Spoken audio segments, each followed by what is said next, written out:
ଜ୍ୟୋତିଷ ଯାତ୍ରାର ଏହି ଗୁରୁତ୍ୱପୂର୍ଣ୍ଣ ପର୍ଯ୍ୟାୟକୁ ଆପଣମାନଙ୍କୁ ସ୍ୱାଗତ। ଆଜିର ଏହି ଭିଡିଓଟି କୌଣସି ସାଧାରଣ ଭବିଷ୍ୟବାଣୀଠାରୁ ବହୁତ ଅଧିକ। ଏହା ସମୟର ସେହି ଅମୂଲ୍ୟ ମୁହୂର୍ତ୍ତର ପରିଚୟ, ଯେତେବେଳେ ବ୍ରହ୍ମାଣ୍ଡ ଆପଣଙ୍କ ପାଇଁ ନିଜର ଦ୍ୱାର ଖୋଲିବାକୁ ଯାଉଛି। ଆମେ ସେହି ଅନନ୍ୟ ଖୁବଖବର ବିଷୟରେ କଥା ହେବୁ, ଯାହା ଆପଣଙ୍କ ଜୀବନକୁ ସମ୍ପୂର୍ଣ୍ଣ ବଦଳାଇ ଦେଇପାରେ, ଏବଂ ସେହି ଚମତ୍କାରୀ ସୁଯୋଗଗୁଡ଼ିକ ବିଷୟରେ ଯାହା ଆପଣଙ୍କ କୁଣ୍ଡଳୀର ବିଶେଷ ଯୋଗ କାରଣରୁ ଏବେ ଆପଣଙ୍କ ଅପେକ୍ଷାରେ ଅଛି। ଏହା କେବଳ ଏକ ଭିଡିଓ ନୁହେଁ, ଏହା ଆପଣଙ୍କ ସ୍ୱପ୍ନଗୁଡ଼ିକୁ ସାକାର କରିବାର ଏକ ନିମନ୍ତ୍ରଣ। ପ୍ରାୟତଃ ଆମେ ଜୀବନର ଧୂଳିରେ ଏତେ ହଜିଯାଉ ଯେ ଆକାଶରେ ଚମକୁଥିବା ତାରାଗୁଡ଼ିକୁ ଦେଖିବାକୁ ଭୁଲିଯାଉ। କିନ୍ତୁ ଆଜିର ଏହି ସନ୍ଦେଶ ଆପଣଙ୍କୁ ସେହି ନୂତନ ସକାଳ ଆଡ଼କୁ ନେଇଯିବା ପାଇଁ, ଯେଉଁଠାରେ ଆପଣଙ୍କ ପ୍ରତ୍ୟେକ ସମ୍ଭାବନା ଫୁଲ ଭଳି ଫୁଟିବାକୁ ପ୍ରସ୍ତୁତ ଅଛି। ଅନେକ ଲୋକ ଗତ କିଛି ମାସ ମଧ୍ୟରେ ମାନସିକ, ଶାରୀରିକ ଏବଂ ଆର୍ଥିକ ସ୍ତରରେ ଯେଉଁ ଅସୁବିଧାଗୁଡ଼ିକ ଅନୁଭବ କରିଛନ୍ତି, ତାହା କୌଣସି ସାଧାରଣ କଥା ନୁହେଁ।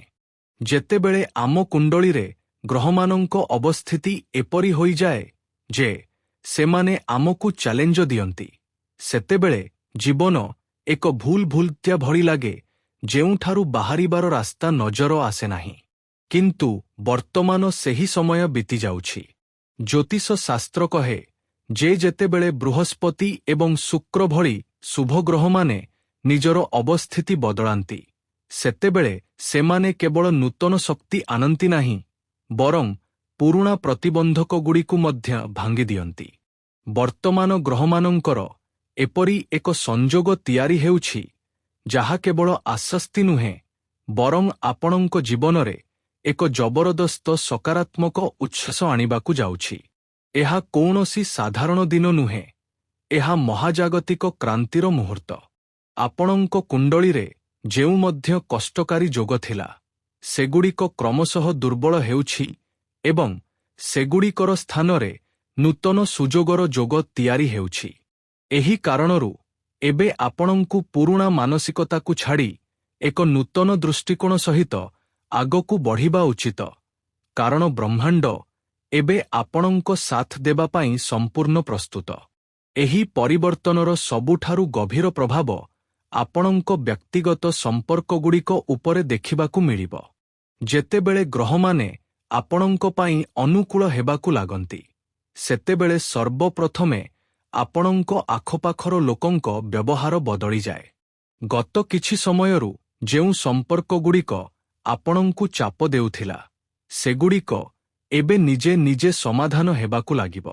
ଯେଉଁ ଲୋକଙ୍କ ସହିତ ଆପଣଙ୍କର ତିକ୍ତତା ଥିଲା, ସେମାନେ ଆପଣଙ୍କ ଆଡ଼କୁ ବଢ଼ିବାକୁ ଚେଷ୍ଟା କରିବେ। ଏହା ସେହି ପୁରୁଣା ଝଗଡ଼ାଗୁଡ଼ିକୁ ଭୁଲିଯାଇ ନୂତନ ଆରମ୍ଭ କରିବାର ସମୟ। ଏହା ହୋଇପାରେ ଯେ ଆପଣଙ୍କ ପରିବାରରେ କୌଣସି ସଦସ୍ୟ ପୂର୍ବରୁ ଆପଣଙ୍କ କଥା ବୁଝୁନଥିଲେ, କିନ୍ତୁ ଏବେ ସେ ଆପଣଙ୍କ ଦୃଷ୍ଟିକୋଣକୁ ବୁଝିବାକୁ ଲାଗିବେ। ଏସବୁ କୌଣସି ବିଶେଷ ପ୍ରୟାସ ବିନା ଗ୍ରହମାନଙ୍କ କୃପାରୁ ହେବ।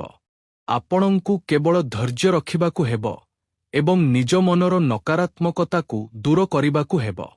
ଏହା ସେହି ସମୟ ଯେତେବେଳେ ଆପଣ ନିଜ ପ୍ରିୟଜନମାନଙ୍କ ସହିତ ମିଠା ମୁହୂର୍ତ୍ତ ବିତାଇ ପାରିବେ, କାରଣ ଯେଉଁ କଳ୍ପନା ଆପଣ କିଛି ମାସ ପୂର୍ବରୁ କରିଥିଲେ, ତାହା ଏବେ ବାସ୍ତବତା ହେବାକୁ ଯାଉଛି।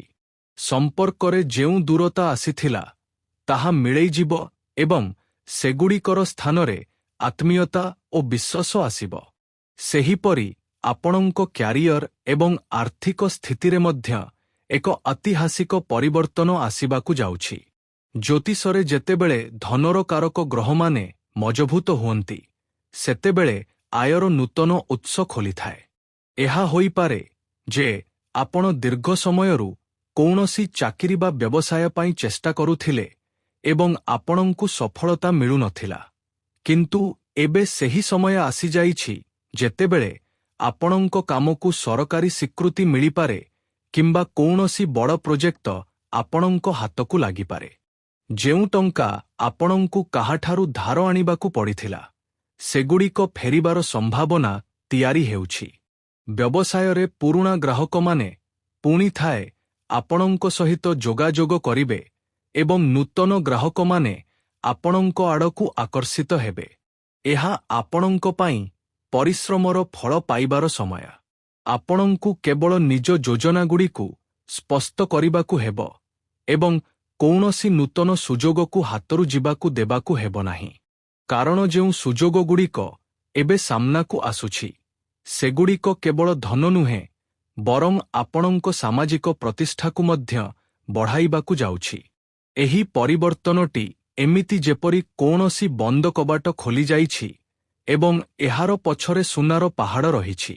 ଶାରୀରିକ ଏବଂ ମାନସିକ ସ୍ୱାସ୍ଥ୍ୟର ଦୃଷ୍ଟିରୁ ମଧ୍ୟ ଏହି ସମୟ ଅତ୍ୟନ୍ତ ଗୁରୁତ୍ୱପୂର୍ଣ୍ଣ। ଯେତେବେଳେ ଆମେ କ୍ରମାଗତ ସଂଘର୍ଷ କରୁ, ସେତେବେଳେ ଆମ ଶରୀର ଏବଂ ମନ ଥକିଯାଏ।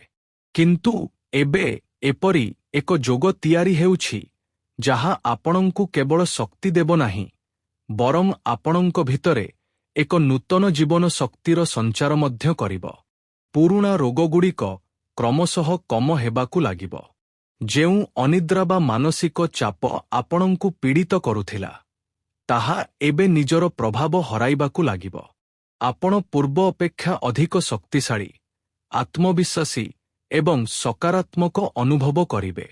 ଏସବୁ ସମ୍ଭବ କାରଣ ଯେତେବେଳେ ଆପଣଙ୍କ ମନ ଶାନ୍ତ ଥାଏ ଏବଂ ଆପଣ ସକାରାତ୍ମକ ଚିନ୍ତା କରନ୍ତି, ସେତେବେଳେ ଆପଣଙ୍କ ଭିତରର ଉପଚାରାତ୍ମକ ଶକ୍ତି ଜାଗ୍ରତ ହୋଇଯାଏ।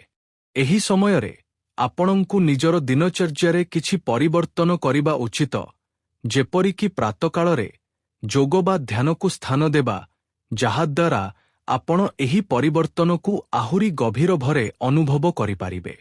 ଆପଣଙ୍କ ଶରୀର ଏବଂ ମନ ଏବେ ପୂର୍ବ ଅପେକ୍ଷା କୋଉଠି ଅଧିକ ସୁସ୍ଥ ହେବାକୁ ଯାଉଛି।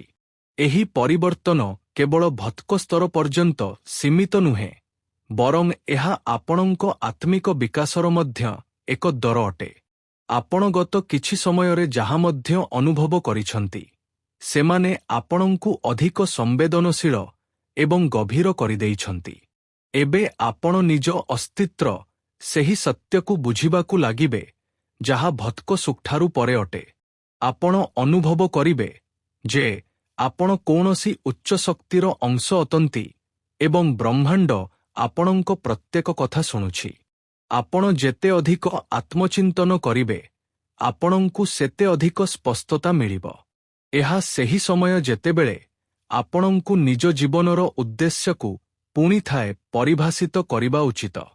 ପୁରୁଣା ଅଭ୍ୟାସଗୁଡ଼ିକ ଯାହା ଆପଣଙ୍କୁ ସୀମିତ କରୁଥିଲା, ଏବେ ସେଗୁଡ଼ିକୁ ତ୍ୟାଗ କରନ୍ତୁ। ନୂତନ ଲକ୍ଷ୍ୟ ତିଆରି କରନ୍ତୁ ଏବଂ ସେଗୁଡ଼ିକୁ ପ୍ରାପ୍ତ କରିବା ପାଇଁ